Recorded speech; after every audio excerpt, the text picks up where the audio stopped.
Good evening, D-Class personnel. For those of you who don't know me, this is Commander, and I'm the guy who orientates all D-Class personnel on their respective assignments. You are all assigned to, well, let's tackle the takeaway from this morning's meeting just so I can drive the damn point home. That was recently invented by Dr. with the assistance of SCP is for dimensional travel and study, not for bringing dead rock stars back to life. This is what happens when you treat anything around here like a toy. We all know what happened, yes? Keith Moon, with the help of James Brown and Sid Vicious, broke containment of the device and ran amok, leading to numerous injuries. We do not, I repeat, we do not know how parallel a dimension these musicians are from, and if as well as how they pose a threat to ours. So needless to say, the next Freddie Mercury I need to personally liquidate, I'm taking a member of you morons along with him. I swear, a part of my soul dies every time I have to do that. I have feelings too. With that said, as far as keeping Amy Winehouse, I know her weekly poetry readings are boosting morale quite a bit, and she actually seems to enjoy it here. I do not appreciate her and Mozart smuggling champagne into the facility. They gotta go too. God knows what effect this will have on that poor dimension. I swear to God, it happens one more time and I'll gas all of you dumbasses and get a fresh batch in. Now, if any of you notice Genghis Khan walking around with any of the MTF members, do not approach him. Huh? Yes, he was. He played one hell of a fiddle. We're keeping him around. He quite enjoys hand-to-hand training our guys, and as far as I'm concerned, our men have never been trained better. Those wads of bubblegum can now eat lead and spit nails because of Genghis Khan. All we need to do in payment is have a feast in his honor once a week. Easy peasy. Anyway, what we're looking at today, SCP-3505, Object Class Safe. Special Containment Procedures. SCP-3505 is kept in an opaque box in Storage Locker 6838 at Site-17's Low-Value Anomalous Item Storage Unit. Individuals exposed to SCP-3505 must be administered a Class C amnestic at the conclusion of testing or as soon as possible if exposure occurred outside of testing. SCP-3505 has been cleared for testing at Outpost 7949-2. Testing at other locations may only be undertaken with clearance from SCP-3505's HMCL supervisor. Description: SCP-3505 is a piece of paperboard carton originating from a takeout container provided by its Chinese restaurant in Minnesota. Residue on the object is consistent with the sweet and sour sauce used by kids. In addition to the pre-printed phrase, "Please come again," the object has the following text handwritten in blue ink: "Out and about, back at 7, text me if you need anything." SCP-3505 will display anomalous properties when an individual who comprehends the text written on it and who can recall the overall shape of the object sends a text message describing some need or desire to any recipient. 14 seconds after this occurs, the receiving device will autonomously send a reply acknowledging the original message.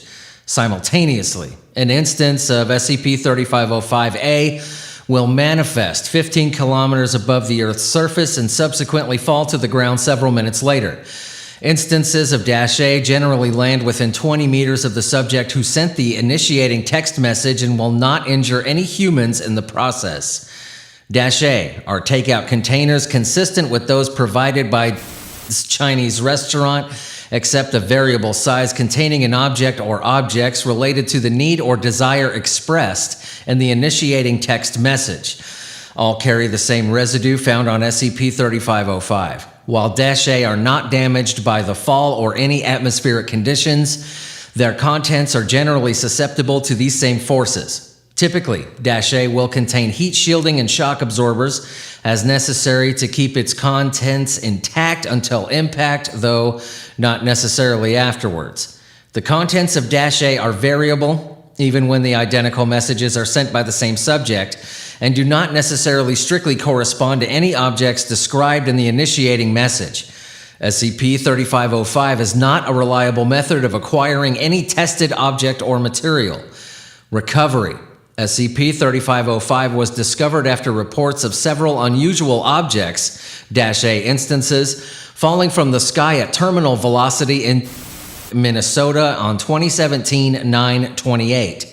Standard analysis of recent telecommunications in the area revealed a correlation between -A and several messages sent by Hansen, an occupant of a house near the impacts. SCP-3505 was recovered during the subsequent investigation. DNA evidence, subject testimony, and handwriting analysis indicate that SCP-3505 was created by Hansen, POI 3505-0, who left it on the kitchen table while he went to see a movie at a local theater. POI 3505-0 demonstrated no awareness of, was unable to account for, and could not replicate SCP-3505's properties. Abridged testing log. The following tests were conducted at Outpost 7949-2. A subject who was exposed to SCP-3505 was instructed to use a cell phone to send text messages to a phone monitored by the supervising researcher. Initiating message. How are you doing today? Response. None. -A contents. No instance was created. Initiating message. I want to know how you're doing today. Response. K. -A contents. A sheet of blue construction paper somewhat singed, reading pretty good in blue ink. Handwriting matches that of POI-3505-0, who was asleep at the time of the test. Initiating message. We're out of milk. Response. I'll pick some up on the way back. -A contents. A sealed plastic bag containing 4 liters of skim milk. Curdling suggests that the milk boiled briefly during transit, though it had cooled and condensed by the time the Foundation opened its container. Initiating message. Could you send us some very cold milk? Response. I'll see what I can do. -A contents. A sealed steel container containing 4 liters of skim milk, some of which was frozen.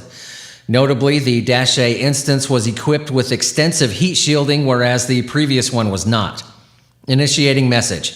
I need cocaine. Response. It's not that simple. -A contents. A photograph of a large pile of white powder on a wooden table matching that found in POI-3505-0's house. A cloth blindfold and a photograph of the most recent copy of the Pioneer Press were placed in front of the pile. Initiating message. That won't work. Please give me real cocaine. Response. K. -A contents. A small plastic bag containing 0.3 grams of cocaine cut with venlafaxine. Initiating message. We're out of cocaine. Response. Oh no. -A contents. 3 damaged USB flash drives. 2 were empty. The third contained 2 identical recordings of the song Cocaine by Eric Clapton. Initiating message. I need 1 kilogram of uranium-238. Response. No, you don't. -A contents. 238 scraps of human flesh, weighing 1.2 kilograms in total. Several samples were found to be contaminated with fecal matter. DNA testing inconclusive. Initiating message. Please send me $1 million.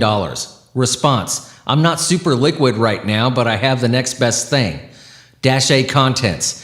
60 copies of the Magic the Gathering card Black Lotus as it appeared in its alpha printing, market value $15,000. All of them were burnt, singed, or torn beyond the point of usability. Ashes contained in SCP-3505-A could not account for up to 3 additional copies. Initiating message. I need another $1 million in cash this time. Response. Told you I don't have cash. Here's the next best thing though. -A contents. A charred human corpse. Its DNA shows a match to Taylor, a Los Angeles-based entrepreneur native to Minnesota. Death occurred on impact. Notably, Taylor is still alive, and his liquid assets are valued at roughly $1 million USD. Initiating message. Give me $1 million. Response. K. -A contents. Several suitcases containing a total of $999,998 worth of assorted valid U.S. currency submerged in sweet and sour sauce. Initiating message. Wash my car. Response. Wash it yourself. -A contents. Believed to be roughly 500 liters of soap and water in a steel container. -A exploded several seconds after impact, apparently from the pressure created by the boiling of said water. Initiating message, help me find a boyfriend. Response, I know a guy. -A contents, a piece of white printer paper containing a phone number found to belong to Graber, a male acquaintance of POI-3505-0, printed in black ink. While Graber was not in a relationship at the time of testing, he and the test subject's sexual orientations were incompatible. Initiating message, help me find a boyfriend. Response, I know another guy. -A contents, a charred human corpse. Its DNA shows a match to Taylor. Death occurred on impact. Initiating message, help me find a boyfriend. Response, hold on. -A contents, a piece of white printer paper containing a valid but unassigned phone number printed in black ink. Initiating message, tell me who you are. Response, nothing. -A contents, a piece of white printer paper with F handwritten in blue ink. Handwriting is consistent with that of POI-3505-0. Initiating message, tell me who you are. Response, same. -A contents, a piece of white printer paper with U handwritten in blue ink. Handwriting is consistent with that of POI-3505-0. Initiating message, tell me who you are. Response, nothing. -A contents, a piece of white printer paper with C handwritten in blue ink. Handwriting is consistent with that of POI-3505-0. Initiating message, teach me how to do what you do. Response, trust me, you don't want my job. -A contents, a map of the continental United States with driving instructions handwritten on the back in blue ink. The instructions detail a path from Outpost 7949-2 to a Super America gas station in Minnesota. POI 3505-0 worked at a neighboring Super America gas station from June 2013 to August 2013. Initiating message, I need something that breaks the laws of physics. Response, give me a sec. -A contents, a plastic bag of unidentified blue powder that immediately upon opening fell out of the sky, believed to possess anti-gravitational properties. Initiating message, I need something that breaks the laws of physics and will stay still. Response, K. -A contents, an object identical to SCP-3505, except without SCP-3505's anomalous properties and with the property that its position relative to Earth is fixed at the site of impact. Initiating message, kiss me through the phone. Response, weird but okay. -A contents, a non-functional cell phone identical to the one used by the test subject, with the exception of a pair of living human lips integrated into the phone's screen. The computer-to-neuron interface was heavily damaged by heat, preventing further study. DNA testing inconclusive. Initiating message, surprise me. Response, W/E. -A contents, a single blue crayon broken in half. Shortly prior to impact, -A abruptly changed directions, coming within 2 meters of the subject before reversing its path and landing in the original projected impact site. Initiating message, help me. Response, I got you. -A contents, an active electromagnetic pulse weapon that triggered on impact, disabling all electronic devices within 80 meters, including researcher Stein's pacemaker. While most available personnel were preoccupied with assisting researcher Stein, the test subject attempted unsuccessfully to escape the premises. Initiating message, please come home. Response, I'll be back at 7. -A contents, non-applicable. No activity occurred for 4 hours. At about 5:48 p.m. local time, POI 3505-0 began to accelerate toward Outpost 7949-2 at about 10 meters a second, reaching a maximum velocity of about 50 meters a second. Death likely occurred within the first 15 seconds during a collision with a wall. The subject's body was observed to break through obstacles in its path without slowing down, as well as move up or down as necessary to avoid impacting any humans. The subject's body traveled 216 kilometers, colliding with a hill near Outpost 7949-2 at 7 o'clock p.m. local time and coming to rest. The corpse displayed no unusual properties. All right, ladies and gentlemen, that was SCP-3505 dismissed.